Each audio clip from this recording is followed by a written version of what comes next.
बिस्मिल्लाहिर्रहमानिर्रहीम। आज का जो हमारा लेक्चर है इसके अंदर हम लोग दो टॉपिक्स कवर करेंगे। पहला टॉपिक है हमारा फ्रेंड क्लास, और फ्रेंड क्लास को एक्सप्लेन करने के लिए मैं प्रोग्राम 13.17 इस्तेमाल करूंगा। ये प्रोग्राम मैंने आपकी बुक आईटी सीरीज़ से लिया है। और उसके बाद सेकंड टॉपिक है हमारे पास स्टैटिक फंक्शंस, और इस टॉपिक को भी एक्सप्लेन करने के लिए मैं दो प्रोग्राम्स एज अ एग्जांपल लूँगा। एक प्रोग्राम हमारे पास है 13.18 और दूसरा है 13.19। तो आज का टॉपिक शुरू करने से पहले मैं आप लोगों को प्रीवियस टॉपिक के हवाले से बता दूं। फिर प्रीवियस जो लेक्चर था हमारा, उसके अंदर हम लोगों ने एक टॉपिक कवर किया था फ्रेंड फंक्शन के नाम से। जो आज हम पहला टॉपिक कवर करेंगे ये भी फ्रेंड फंक्शन से काफ़ी हद तक जो है वो मिलता जुलता ही टॉपिक है, बल्कि आप यूं समझ लें कि उसका ही एक रेप्लिकेट है। तो इस टॉपिक से रिलेटेड पहले मैं थ्योरी जो है आपकी बुक के अंदर जो मौजूद है उसे रीड आउट कर देता हूं, और उसके बाद मैं उसे उर्दू के अंदर ट्रांसलेट करूंगा और उसे एक्सप्लेन करूंगा। फिर हम लोग प्रोग्राम जो है वो देखेंगे, जिससे आप लोगों को मेरी तमाम बात जो है वो अच्छी तरह से समझ आ जाएगी। A type of class, all of whose member functions are allowed to access the private and protected members of a particular class is called friend class. Normally, the private and protected members of any class cannot be accessed from outside the class. In some situations, a program may require to access these members.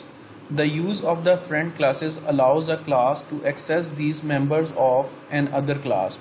A class that is declared in another class with the friend keyword becomes the friend of that class. अब इस सारी theory का जो मतलब है वो मैं आप लोगों को समझाता हूँ। नॉर्मली हम एक क्लास के अंदर तीन किस्म के एक्सेस स्पेसिफायर इस्तेमाल करते हैं: प्राइवेट, प्रोटेक्टेड और पब्लिक। हम अच्छी तरह से जानते हैं कि जो डाटा हमारे पास प्राइवेट एक्सेस स्पेसिफायर के नीचे मौजूद होता है उसे कभी भी आउटसाइड द क्लास जो है वो एक्सेस नहीं किया जा सकता। लेकिन प्रोग्राम्स लिखते वक्त हमारे पास कुछ सिचुएशंस ऐसी होती हैं जिसमें हम इस प्राइवेट डाटा को आउटसाइड द क्लास जो है वो एक्सेस करना चाहते हैं। तो इसके हमारे पास दो तरीक़ाकार होते हैं।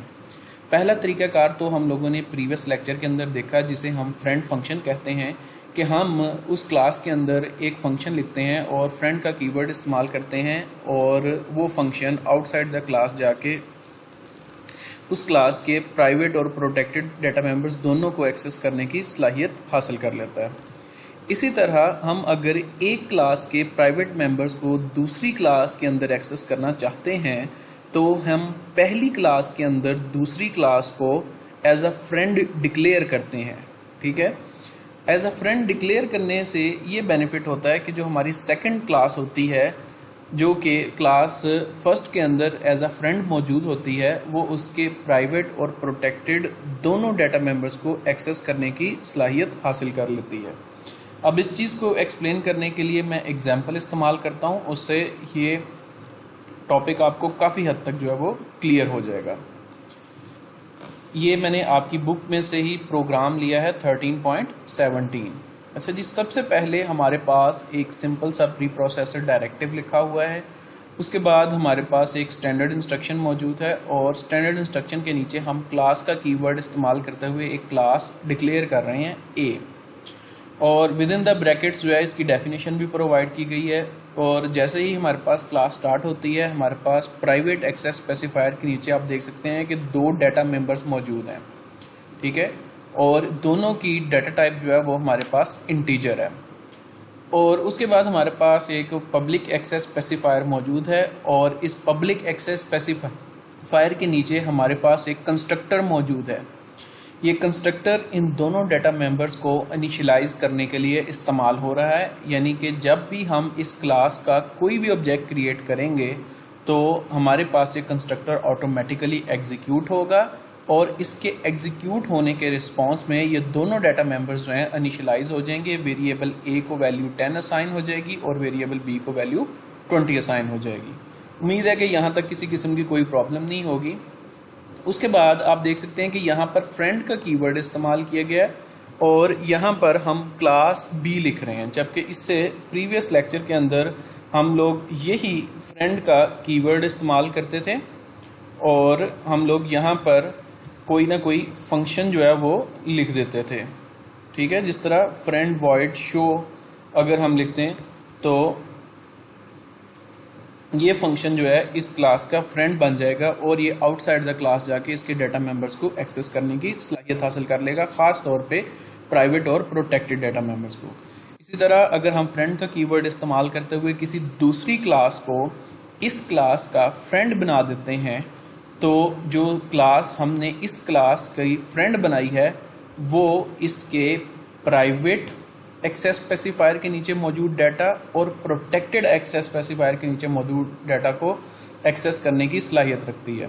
मैं जानता हूं कि यहाँ पर प्रोटेक्टेड एक्सेस स्पेसिफायर इस्तेमाल नहीं किया गया, लेकिन आने वाली नेक्स्ट वीडियो लेक्चर्स के अंदर जब हम इनहेरिटेंस को इम्प्लीमेंट करेंगे तब हम लोग प्रोटेक्टेड एक्सेस स्पेसिफायर जो है वो भी इस्तेमाल करेंगे। लेकिन आप लोगों ने फिलहाल ये बात जहन में रखनी है कि अगर कोई क्लास फ्रेंड के तौर पर इस्तेमाल हो रही है तो ना सिर्फ वो प्राइवेट डाटा मेंबर्स को एक्सेस करने की सलाहियत रखती है बल्कि प्रोटेक्टेड डाटा मेंबर्स को भी एक्सेस करने की सलाहियत रखती है। उसके बाद हम यहाँ पर एक क्लास बी बना रहे हैं जिसे हमने क्लास ए के अंदर फ्रेंड बनाया है। ठीक है, आप देख सकते हैं। अब यहाँ से क्लास बी की हम जो है वो डेफिनेशन यहाँ पे जो है वो डिक्लेरेशन जो है वो शुरू करते हैं और इस क्लास बी के अंदर हमने प्राइवेट एक्सेस स्पेसिफायर नहीं इस्तेमाल किया। ठीक है, ये आपकी मर्जी होती है कि आप कोई एक्सेस स्पेसिफायर किसी क्लास के अंदर इस्तेमाल करना चाहते हैं या नहीं करना चाहते। अगर आप प्राइवेट जो है वो कोई डाटा नहीं रखना चाहते तो आप बेशक यहाँ पर प्राइवेट एक्सेस स्पेसिफायर ना लिखें। अब यहाँ पर पब्लिक एक्सेस स्पेसिफायर जो है इसके नीचे यहाँ पर क्लास बी के अंदर एक मेंबर फंक्शन मौजूद है। ठीक है, और ये मेंबर फंक्शन जो है शो ए के नाम से बनाया है हमने और इसमें हम जो पैरामीटर्स पास कर रहे हैं वो एक ऑब्जेक्ट पैरामीटर्स को पास करने के लिए हम लोगों ने डाटा टाइप ए को इस्तेमाल किया है और यहाँ पर हमने ऑब्जेक्ट नाम रख दिया उस वेरिएबल का। ठीक है, और इस सी आउट कमांड की मदद से हम जो भी ऑब्जेक्ट पास ऑन किया जाएगा उसमें से वेरिएबल ए की वैल्यू जो है वो एक्सट्रैक्ट करेंगे ऑब्जेक्ट डॉट ए के नाम से। और ये सेम वही तरीकाकार है जो कि हम लोग अपने प्रीवियस लेक्चर के अंदर जो है इस्तेमाल करते थे किसी भी फ्रेंड फंक्शन को इस्तेमाल करते हुए डाटा को एक्सट्रैक्ट करने के लिए। इसी तरह हम लोगों ने एक और फंक्शन लिखा वॉइड शो बी के नाम से और इसके अंदर भी हम सेम उसी ऑब्जेक्ट को इस्तेमाल करते हुए उसमें से बी की वैल्यू को एक्सट्रैक्ट करेंगे, यानी कि इस वेरिएबल बी की वैल्यू को एक्सट्रैक्ट करेंगे जब इसका ऑब्जेक्ट इसे पास ऑन किया जाएगा। ठीक है, अब अगर ये क्लास बी जो है ये क्लास ए की फ्रेंड ना होती तो उस सूरत में ये कभी भी क्लास ए के डाटा को अपने अंदर एक्सेस नहीं कर सकती थी, क्योंकि हमने इसे फ्रेंड डिक्लेयर कर दिया। जब हमने इसे फ्रेंड डिक्लेयर कर दिया तो तब हमने इसे इजाज़त दे दी कि ये हमारे प्राइवेट डाटा को भी एक्सेस करने की सलाहियत रखती है। अब यहाँ पर मेन फंक्शन के अंदर सबसे पहले हम क्लास ए का एक ऑब्जेक्ट क्रिएट करेंगे और उसके बाद हम क्लास बी का एक ऑब्जेक्ट क्रिएट करेंगे। क्लास ए का जो हमने ऑब्जेक्ट क्रिएट किया है उसका नाम रखा है हमने एक्स और क्लास बी का जो हमने ऑब्जेक्ट क्रिएट किया है उसका नाम रखा है हमने वाई। जैसे ही हम क्लास ए का ऑब्जेक्ट क्रिएट करेंगे फौरी तौर पे ये कंस्ट्रक्टर एग्जीक्यूट होगा और मेमोरी के अंदर दो वेरिएबल बन जाएंगे। ठीक है, एक वेरिएबल हमारे पास बनेगा ए के नाम से और उसे वैल्यू असाइन हो जाएगी 10 और इसी तरह हमारे पास जो दूसरा वेरिएबल बनेगा वो बी के नाम से बनेगा और उसे वैल्यू असाइन हो जाएगी 20। ठीक है, जब ये फर्स्ट स्टेटमेंट एग्जीक्यूट होगी उसके बाद हम वेरिएबल जो सा कहते हैं क्लास बी को इस्तेमाल करते हुए उसका एक ऑब्जेक्ट क्रिएट कर रहे हैं, लेकिन जब हम क्लास बी को इस्तेमाल करते हुए ऑब्जेक्ट क्रिएट करेंगे तब किसी किस्म का कोई भी कंस्ट्रक्टर जो है वो एग्जीक्यूट नहीं होगा। उसकी रीज़न ये है कि हमने यहाँ पर किसी किस्म का कोई भी कंस्ट्रक्टर नहीं लिखा हुआ क्लास बी के अंदर, इसके अंदर जस्ट दो मेंबर फंक्शंस मौजूद हैं। अब हम क्लास बी के ऑब्जेक्ट नेम को इस्तेमाल करते हुए इन मेंबर फंक्शंस को कॉल करेंगे। ठीक है, जब हम इन मेंबर फंक्शंस को कॉल करेंगे तो इनकी डिक्लेरेशन के मुताबिक हमें इन्हें क्लास ए टाइप का या डाटा ए टाइप का जो है कोई ऑब्जेक्ट पास ऑन करना पड़ेगा। हमने यहाँ पर ए डाटा टाइप को इस्तेमाल करते हुए एक ऑब्जेक्ट क्रिएट किया था। हम क्लास बी के फंक्शंस को जब कॉल करेंगे तो इस ऑब्जेक्ट को एज अ पैरामीटर पास कर देंगे। जब इस ऑब्जेक्ट को एज अ पैरामीटर पास किया जाएगा वाई डॉट शो ए नाम के फंक्शन के अंदर तो यहाँ पर हमारे पास एक्स जो है ऑब्जेक्ट यहाँ पर मौजूद होगा इस ऑब्जेक्ट नाम के पैरामीटर के अंदर और इसमें से ए की वैल्यू को एक्सट्रैक्ट करने के लिए यहाँ पर लिखा जाएगा ऑब्जेक्ट डॉट ए। ठीक है, तो हमारे पास कंप्यूटर की स्क्रीन के ऊपर ए की वैल्यू जो है वो डिस्प्ले हो जाएगी। इसी तरह हम y.showB के नाम से जो सेकंड हमारे पास क्लास B का मेंबर फंक्शन है उसे कॉल करेंगे और उसे भी यही सेम ऑब्जेक्ट पास ऑन करेंगे। जब हम उसे भी सेम यही ऑब्जेक्ट पास ऑन करेंगे तो इस ऑब्जेक्ट के अंदर दो वैल्यूज थी। ठीक है, एक ये ए की वैल्यू थी, एक बी की वैल्यू थी। हमने क्लास जो सेकंड हमारे पास मेंबर फंक्शन है उसके अंदर बी की वैल्यू को एक्सट्रैक्ट किया ऑब्जेक्ट डॉट बी के नाम से। इस तरह हमारे पास कंप्यूटर की स्क्रीन के ऊपर जो है वो बी की वैल्यू जो है वो डिस्प्ले हो जाएगी। अब हम इसे रन करके चेक कर लेते हैं। आप देख सकते हैं कि मेरे पास दोनों आउटपुट्स जो हैं वो बिल्कुल ठीक डिस्प्ले हो रही हैं। मेरे पास ए की वैल्यू भी डिस्प्ले हो रही है और बी की वैल्यू भी डिस्प्ले हो रही है। अब मैं इसी प्रोग्राम के अंदर थोड़ी सी मॉडिफिकेशन करने लगा हूँ। मेरे पास जो ये फ्रेंड नाम की स्टेटमेंट मौजूद है, मैं इसे कमेंट्स के अंदर चेंज करता हूँ, यानी कि मैं इसे ख़त्म कर देता हूँ यहाँ से। अब कंपाइलर जो है इसे इग्नोर कर देगा। अब हमने क्लास बी को क्लास ए का जो है वो हमने फ्रेंड नहीं बनाया। तो अब देखते हैं कि कंपाइलर हमारे पास कोई एरर जनरेट करता है या नहीं। अगर एरर जनरेट करता है तो वो क्या एरर जनरेट करता है। जैसे ही मैं इसे कंपाइल करूंगा आप देख सकते हैं कि मेरे पास एरर जनरेट हो रहा है। और एरर जनरेट क्या हो रहा है कि हम ए के प्राइवेट जो सा कहते हैं कंटेंट को एक्सेस करने की कोशिश कर रहे हैं बी के अंदर। ठीक है, आप देख सकते हैं, इसे पढ़ सकते हैं। वो बता रहा है कि ए वेरिएबल और बी वेरिएबल ये प्राइवेट हैं क्लास ए के अंदर, आप इन्हें आउटसाइड द क्लास जो है वो एक्सेस नहीं कर सकते। डिक्लेयर प्राइवेट हेयर, वो कह रहा है कि आपने इन्हें प्राइवेट डिक्लेयर किया, आप इन्हें आउटसाइड द क्लास एक्सेस नहीं कर सकते। लेकिन अगर हम इस स्टेटमेंट को दोबारा से जो है वो ओरिजिनल फॉर्म के अंदर ले आते हैं, यानी कि ये कमेंट्स जो हैं वो ख़त्म कर देते हैं, तो आप देख सकते हैं कि मैं इसे दोबारा कंपाइल करूंगा तो अब वो किसी किस्म का कोई भी एरर या वार्निंग जनरेट नहीं कर रहा। उम्मीद है कि आप लोगों को ये टॉपिक समझ आ गया होगा। अब नेक्स्ट टॉपिक की तरफ आते हैं।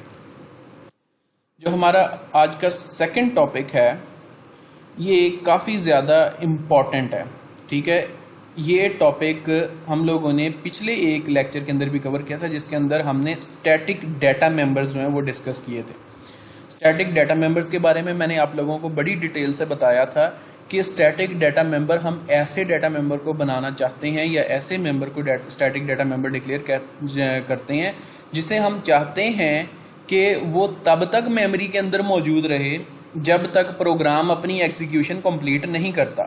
ठीक है, और दूसरा मैंने आपको इंपॉर्टेंट पॉइंट ये बताया था कि हर ऑब्जेक्ट के अगेंस्ट जो है वो हमारे पास सेपरेट कॉपी जनरेट होती है डाटा मेंबर्स की। ठीक है, इसी तरह हर ऑब्जेक्ट के अगेंस्ट हमारे पास सेपरेट कॉपी जनरेट होती है मेंबर फंक्शंस की भी। लेकिन अगर हम किसी डाटा मेंबर को स्टैटिक डिक्लेयर कर दें तो उसकी सिंगल कॉपी ही जो है वो शेयर की जाती है सभी ऑब्जेक्ट्स के दरमियान। ठीक है, सभी ऑब्जेक्ट आप उस क्लास के जितने मर्जी ऑब्जेक्ट क्रिएट कर लें, सभी के सभी ऑब्जेक्ट जो हैं वो एक सिंगल कॉपी को ही इस्तेमाल करते हैं। इसी तरह अगर आप किसी स्टैटिक जो है वो किसी मेंबर फंक्शन को स्टैटिक डिक्लेयर करते हैं, यानी उससे पहले स्टैटिक का कीवर्ड इस्तेमाल कर लें, तो उसकी भी सिंगल कॉपी ही जनरेट होगी जो कि सारे के सारे ऑब्जेक्ट्स इस्तेमाल करेंगे। ठीक है, अब ये हमारे पास एक सिंपल सा जो है वो प्रोग्राम मौजूद है। ये प्रोग्राम जो है मैं आप लोगों को रन करके दिखाऊंगा और समझाऊंगा। ठीक है, और इसके अलावा इसके अंदर कुछ मॉडिफिकेशंस भी करूंगा ताकि आप लोगों को फर्दर जो है ये समझ आ जाए। सबसे पहले हमारे पास एक सिंपल सा प्री प्रोसेसर डायरेक्टिव मौजूद है। उसके बाद हमारे पास स्टैंडर्ड इंस्ट्रक्शन मौजूद है। फिर हम एक क्लास डिक्लेयर कर रहे हैं। क्लास का नाम जो है हम लोगों ने रखा है याहू, और इसके अंदर प्राइवेट एक्सेस स्पेसिफायर के नीचे हमने सिर्फ और सिर्फ एक डाटा मेंबर बनाया, स्टैटिक इंट एन। ठीक है, सिर्फ और सिर्फ एक डाटा मेंबर है और वो भी स्टैटिक है।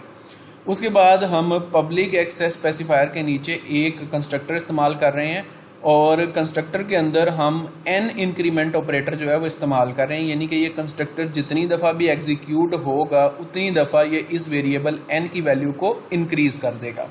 ठीक है, उसके बाद हमारे पास एक मेंबर फंक्शन है, लेकिन इस मेंबर फंक्शन की खास बात यह है कि ये स्टैटिक है।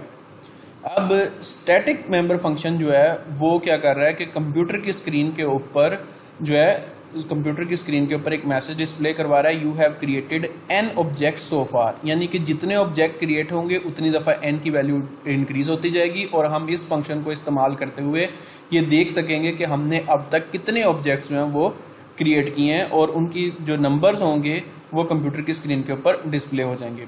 और यहाँ पर आउटसाइड द क्लास जाके हम इस स्टैटिक वेरिएबल को इनिशियलाइज करवा रहे हैं और इसकी इनिशियल वैल्यू जो है वो हम लोगों ने 0 रखी हुई है। एक और इम्पॉर्टेंट पॉइंट जो है यहाँ पर बताना चाहता हूँ वो ये बताना चाहता हूँ कि आप स्टैटिक मेंबर फंक्शन के अंदर सिर्फ और सिर्फ स्टैटिक डाटा मेंबर को ही इस्तेमाल कर सकते हैं। ठीक है, अब दोबारा से बता देता हूँ कि आप स्टैटिक मेंबर फंक्शन के अंदर सिर्फ और सिर्फ स्टैटिक डाटा मेंबर को ही इस्तेमाल कर सकते हैं। अगर मैं यहाँ पर सिंपल जो है वो लिख देता हूँ int x, ठीक है, और मैं इसे यहाँ पर एक्सेस करने की कोशिश करूँगा तो आप देख सकते हैं कि जैसे ही मैं इसे कंपाइल करूँगा यहाँ पर एरर जनरेट हो जाएगा। तो ये पॉइंट आप लोगों ने लाजमी जहन के अंदर रखना है कि जो हमारे पास स्टैटिक मेंबर फंक्शन है वो सिर्फ और सिर्फ स्टैटिक डाटा मेंबर को ही एक्सेस करने की सलाहियत रखता है। ठीक है, इसके अंदर हम सिंपल जो मेंबर फंक्शन है उसे एक्सेस नहीं कर सकते। अलबत्ता जो हमारे पास स्टैटिक डाटा मेंबर होता है उसे हम सिंपल मेंबर फंक्शन के अंदर एक्सेस कर सकते हैं। उसकी एग्जांपल भी मैं आप लोगों को यहाँ पर लिख के दिखा देता हूँ कि मैं यहाँ पर एक सिंपल जो है वो फंक्शन लिखता हूँ void get के नाम से। ठीक है, और इसके अंदर मैं वेरिएबल n को जो है वो एक्सेस करने की कोशिश करता हूँ।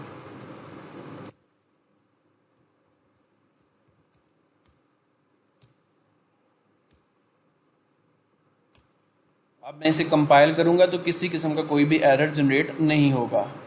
दोबारा से बात सुन लें कि जो हमारे पास स्टैटिक डाटा मेंबर होता है इससे इस्तेमाल किया जा सकता है सिंपल मेंबर फंक्शन के अंदर भी और स्टैटिक मेंबर फंक्शन के अंदर भी, लेकिन जो हमारे पास सादा मेंबर फंक्शन होता है जिस तरह यहाँ पर int x है, इसे सिर्फ और सिर्फ सादा मेंबर फंक्शन के अंदर ही इस्तेमाल किया जा सकता है, इसे स्टैटिक के अंदर इस्तेमाल आप नहीं कर सकते। ठीक है, और इसके अलावा जब हम लोग मेन फंक्शन के अंदर आएंगे तब आपने एक पॉइंट और जो है यहाँ पर ध्यान से समझना है। यहाँ पर हम जो है इस स्टैटिक डाटा मेंबर को इनिशियलाइज जो है वो करवा रहे हैं। ठीक है, यहाँ पर हम इसकी वैल्यू को 0 से इनिशियलाइज करवा रहे हैं। ठीक, और उसके बाद अब आ जाते हैं मेन फंक्शन के अंदर। अब मेन फंक्शन के अंदर आप लोग देखें, पहले मैं इसे कमेंट्स के अंदर चेंज कर दूं ताकि आप लोगों को समझने में आसानी हो। पहले मैं जस्ट सिंपल इस एक स्टेटमेंट को एग्जीक्यूट करूंगा। ठीक है, मैंने किसी किस्म का कोई भी ऑब्जेक्ट क्रिएट नहीं किया, मैं डायरेक्टली क्लास का नेम इस्तेमाल कर रहा हूँ और क्लास के नेम के बाद मैं अपने स्टैटिक मेंबर फंक्शन का नाम जो है वो इस्तेमाल कर रहा हूँ स्कोप रेजोल्यूशन ऑपरेटर को इस्तेमाल करते हुए। तो मैं इसे प्ले करता हूँ। You have created 0 objects so far as. अगर मेरे पास कोई भी मेंबर फंक्शन किसी क्लास के अंदर स्टैटिक हो तो उस मेंबर फंक्शन को बगैर ऑब्जेक्ट क्रिएट किए हम लोग कॉल कर सकते हैं। ठीक है, मैं यहीं पर एक और सिंपल जो है वो लिखता हूँ मेंबर फंक्शन, और मैं आपको दिखाऊंगा कि हम उस मेंबर फंक्शन को कभी भी बगैर ऑब्जेक्ट क्रिएट किए जो है वो कॉल नहीं कर सकते। पहले हमें उसका ऑब्जेक्ट क्रिएट करना पड़ेगा। ठीक है, और उसके बाद जो है वो हम उसे कॉल कर सकते हैं। ठीक है, यहाँ पर मैं एक सिंपल डाटा मेंबर भी लिख देता हूँ int x के नाम से और इसे वैल्यू असाइन कर देता हूँ 5। ठीक है, अब मैं इसी मेंबर फंक्शन को सेम इसी मेथड से जिससे मैंने स्टैटिक डाटा मेंबर को कॉल किया था विदाउट ऑब्जेक्ट क्रिएट किए जो है वो कॉल करने की कोशिश करता हूँ।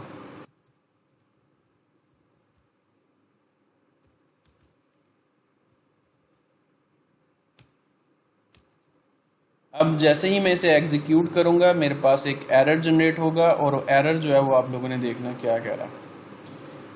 इन function int main cannot call a member function void yahoo dot get without object। वो कह रहा है कि आप इस मेंबर फंक्शन को बगैर ऑब्जेक्ट क्रिएट किए नहीं कॉल कर सकते, जबकि हमारे पास शो जो है वो भी एक मेंबर फंक्शन ही था। लेकिन डिफरेंस कहाँ पे आ रहा है कि हम शो वाले फंक्शन से पहले स्टैटिक का कीवर्ड इस्तेमाल कर रहे थे और इससे पहले हमने स्टैटिक का कीवर्ड जो है वो इस्तेमाल नहीं किया, जिसकी वजह से हम इसे कॉल नहीं कर सकते बगैर जो है वो ऑब्जेक्ट क्रिएट किए। मैं इस फंक्शन को ऐसे ही लिखा रहने देता हूँ। अब हम ऑब्जेक्ट क्रिएट करने के बाद देखते हैं कि इसे कॉल किया जा सकता है या नहीं किया जा सकता। यहाँ तक आपको उम्मीद है कि समझ आ गई होगी। अब हम नेक्स्ट स्टेटमेंट के अंदर ऑब्जेक्ट क्रिएट करते हैं। ये नेक्स्ट स्टेटमेंट आप देख सकते हैं कि इसके अंदर हमने याहू डाटा टाइप को इस्तेमाल किया और 2 ऑब्जेक्ट क्रिएट किए। अब हमने x.show को इस्तेमाल किया, यानी ऑब्जेक्ट के नाम को इस्तेमाल किया और स्टैटिक डाटा मेंबर को कॉल करेंगे। आप ऑब्जेक्ट का नाम इस्तेमाल करके स्टैटिक मेंबर फंक्शन को कॉल कर सकते हैं और सिंपल मेंबर फंक्शन को भी कॉल कर सकते हैं। अब हम इसे कॉल करेंगे तो आपके पास कंप्यूटर की स्क्रीन के ऊपर मैसेज डिस्प्ले होगा, you have created 0 objects for S. ठीक है, ये इस स्टेटमेंट के अगेंस्ट एग्जीक्यूट हुआ पहला मैसेज। दूसरा मैसेज ये इस शो वाली यानी थर्ड स्टेटमेंट के अगेंस्ट यानी x.show के अगेंस्ट जो है कंप्यूटर की स्क्रीन के ऊपर डिस्प्ले हुआ। अब मैं इसी जो सा कहते हैं x को इस्तेमाल करते हुए गेट को कॉल करता हूँ, गेट नाम के फंक्शन को जो कि हमने क्रिएट किया था। आप देखेंगे कि कंप्यूटर की स्क्रीन के ऊपर किसी किस्म का कोई भी एरर जनरेट नहीं होगा। ठीक है, हमारे पास x की वैल्यू 5 डिस्प्ले हो रही है गेट नाम के फंक्शन को कॉल करने की वजह से।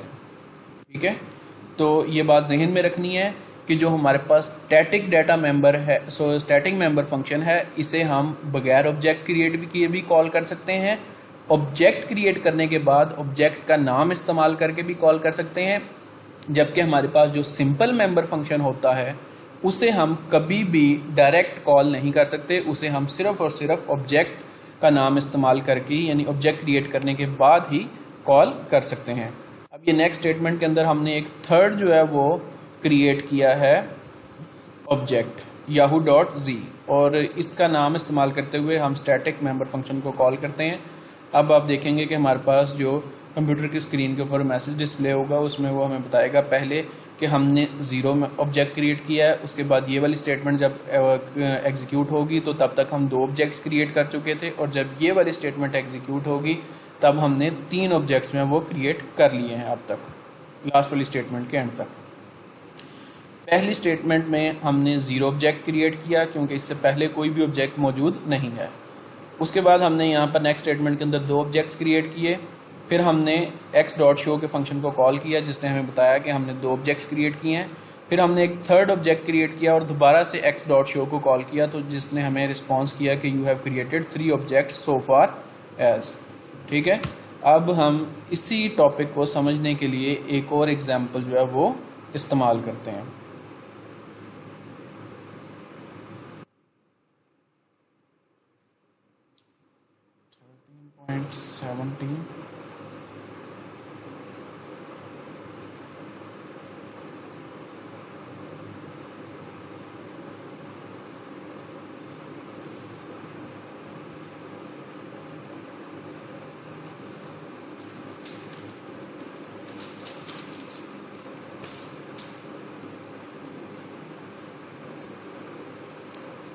सॉरी, मेरे पास यहाँ पे वो एग्जांपल लिखी हुई नहीं है, पहले मैं उसे type.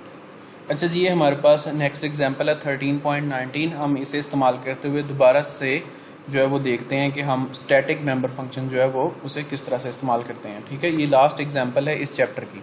Right a program that counts the number of object created for a particular class. The program must be able to display the result even if no object is created so far. ठीक है, अब वो कह रहा है कि आपने एक प्रोग्राम लिखना है जो कि ये बताए या आपके कंप्यूटर की स्क्रीन के ऊपर डिस्प्ले करवाए कि आपने कितने ऑब्जेक्ट्स जो हैं वो क्रिएट किए हैं क्लास के। इसके अलावा ये प्रोग्राम इस काबिल भी होना चाहिए कि ये डिस्प्ले कर सके कि अगर आपने अब तक कोई ऑब्जेक्ट क्रिएट नहीं किया तो नो ऑब्जेक्ट का मैसेज भी जो है वो कंप्यूटर की स्क्रीन के ऊपर डिस्प्ले करवा सके। ठीक है, तो हम प्रोग्राम जो है वो अपना स्टार्ट करते हैं। सबसे पहले हम एक सिंपल सा प्री प्रोसेसर डायरेक्टिव लिखेंगे, उसके बाद स्टैंडर्ड इंस्ट्रक्शन लिखी, फिर हमने क्लास का कीवर्ड इस्तेमाल किया और याहू के नाम से हमने क्लास क्रिएट कर ली। ठीक है, उसके बाद हम एक प्राइवेट एक्सेस स्पेसिफायर लिख रहे हैं और प्राइवेट एक्सेस स्पेसिफायर के नीचे हम लोगों ने एक आई थिंक ये इसने वो पहली वाली एग्जाम्पल को ही रेप्लिकेट किया हुआ है। ठीक है, तो ये एग्जाम्पल मैं ऑलरेडी आप लोगों को एक्सप्लेन कर चुका हूँ। तो यहाँ पे आपका लेक्चर जो है वो कंप्लीट हो जाता है। मैं देख लूँ अगर एक दफ़ा कोई एग्जाम्पल रहती है तो वो कर दूँ। ये है 13.8, पहले मैं आपको 13.19 करवा रहा था। ठीक है, ये एग्जाम्पल देख लेते हैं। ये एक एग्जाम्पल रह गई है।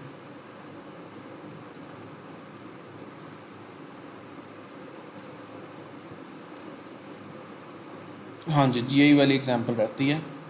ठीक है, सबसे पहले जी हमारे पास एक सिंपल सा प्री प्रोसेसर डायरेक्टिव मौजूद है, उसके बाद हमारे पास एक स्टैंडर्ड इंस्ट्रक्शन है। फिर हम लोग क्लास का कीवर्ड इस्तेमाल कर रहे हैं और क्लास का कीवर्ड इस्तेमाल करने के बाद हम लोग कंप्यूटर की स्क्रीन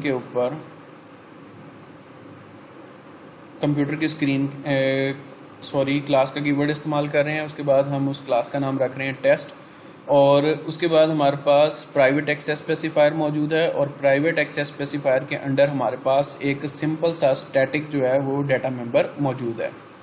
फिर हम लोग पब्लिक एक्सेस स्पेसिफायर इस्तेमाल कर रहे हैं और यहाँ पर हम प्रोग्राम के अंदर जो है वो एक स्टैटिक मेंबर फंक्शन जो है वो क्रिएट कर रहे हैं। ठीक है, हमने स्टैटिक का कीवर्ड इस्तेमाल किया, बाकी हमारे पास simple as it is member function उसी तरह से मौजूद है जिस तरह से एक सादा जो है मेंबर फंक्शन मौजूद होता है। और उसके बाद हम लोग जैसे ही ये मेंबर फंक्शन एग्जीक्यूट होगा तो इसकी रिस्पांस में कंप्यूटर की स्क्रीन के ऊपर जो है n की वैल्यू जो है वो डिस्प्ले हो जाएगी, वो जो भी वैल्यू होगी।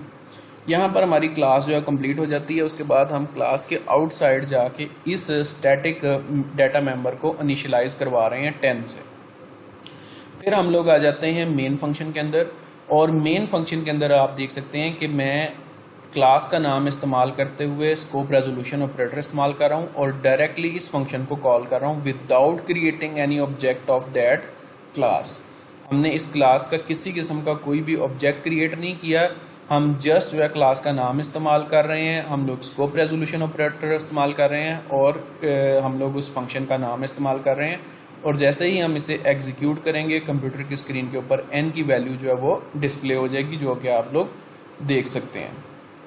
ठीक है, और अगर इस क्लास के अंदर हमारे पास कोई भी और सिंपल मेंबर फंक्शन मौजूद होता, जिस तरह void के नाम से मैं लिख देता हूं यहाँ पर void show1 के नाम से मैंने लिख दिया। ठीक है, और जो हमारा सिंपल मेंबर फंक्शन होता है उसकी ये खूबी होती है कि वो स्टैटिक डाटा मेंबर को भी एक्सेस करने की सलाहियत रखता है, जबकि हमारा जो स्टैटिक मेंबर फंक्शन होता है वो सिंपल डाटा मेंबर को एक्सेस करने की सलाहियत नहीं रखता।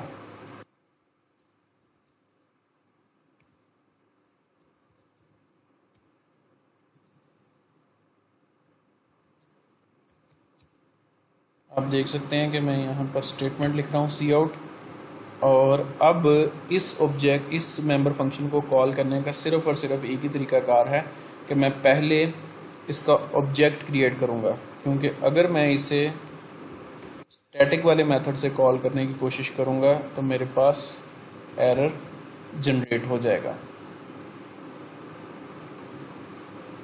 ये देखें, मेरे पास एरर जो है वो जनरेट हो रहा है, वो कह रहा है कि आप इसे विदाउट ऑब्जेक्ट जो है वो कॉल करने की कोशिश कर रहे हैं। तो इसे कॉल करने के लिए मैं क्या करता हूँ कि मैं यहाँ पर पहले डेस्ट टाइप को इस्तेमाल करते हुए एक ऑब्जेक्ट क्रिएट कर लेता हूँ obj के नाम से, और यहाँ पे मैं उस ऑब्जेक्ट की मदद से इस फंक्शन को कॉल करता हूँ। अब आप देखेंगे कि मेरी ये फर्स्ट स्टेटमेंट जो है शो नाम का फंक्शन जो है ये भी एग्जीक्यूट हो जाएगा और show1 नाम का फंक्शन जो है ये भी एग्जीक्यूट हो जाएगा, जिससे मेरे पास कंप्यूटर की स्क्रीन के ऊपर 2 दफ़ा n की वैल्यू जो है वो डिस्प्ले हो जाएगी।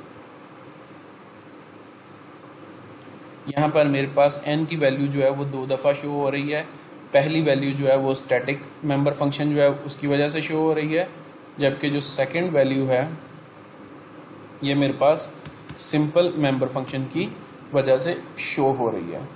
हमारे पास स्टैटिक मेंबर फंक्शन जो होता है वो सिर्फ और सिर्फ स्टैटिक डाटा को एक्सेस करने की सलाहियत रखता है, जबकि हमारे पास जो सिंपल मेंबर फंक्शन होता है वो स्टैटिक डाटा को भी एक्सेस करने की सलाहियत रखता है। उम्मीद है कि ये टॉपिक आप लोगों को समझ आ गया होगा। नेक्स्ट लेक्चर के अंदर इंशाल्लाह ताला हम लोग चैप्टर नंबर 14 स्टार्ट करेंगे, और तब तक के लिए आप इसमें मौजूद एग्जाम्पल्स को प्रैक्टिस करके देखें और इसके अंदर ज़्यादा से ज़्यादा मॉडिफिकेशन करने की कोशिश किया करें। अच्छा जी।